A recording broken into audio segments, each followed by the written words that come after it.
पता है आप मन ला हमन ना बहुत दिन के बाद आए हैं गुपचुप खाएगा। लगभग 4 मंथ चारों लोग हैं तो 4 मंथ बाद आए हैं संगवारी हो।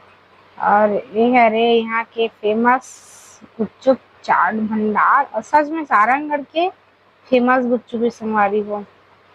और बहुत मजा आते। दही गुपचुप मंगाए हूँ अभी मैं यहाँ तो चारू और मैं अभी खड़े हवन वेटिंग लिस्ट में हन। तो संगवारी हो हम और पति देव हो गुपचुप के लिए ऑर्डर दे चुके हैं और बना थे अभी हमन के गुपचुप। और एक गुपचुप सेंटर है अभी भारत माता चौक करा सत्यम मोबाइल है ना ओकर सामने में हावय। संगवारी हो जे पति देव ऑर्डर देत हवय सूखा बनावे कहत हे रे दही गुपचुप और मैं मस्त खात हूँ। मजा आ गए। टेस्टी टेस्टी गुपचुप वाह बहुत दिन बाद पा रहे हैं संगवारी हो लगभग 4 महीना बाद। चारू मुंह ला देखत रही से तो अउ मजा आत रही से। तो संगवारी देखत पीछे में डरबोगा कैसे खाते और लइका ला भी धरत नहीं। अपन पहले खाए के चालू कर डारे मैं लइका ला धरो के खावा मोला समझ नहीं आते।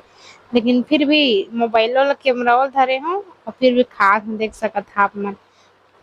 ये देखा लास्ट में पकड़ी से जब मोर गुपचुप ह खत्म होते से तब यह पकड़ी हवय। इसने कोई रथे का संगवारी हो पहले पत्नी खान देथे ओकर बाद पति मन खाथे।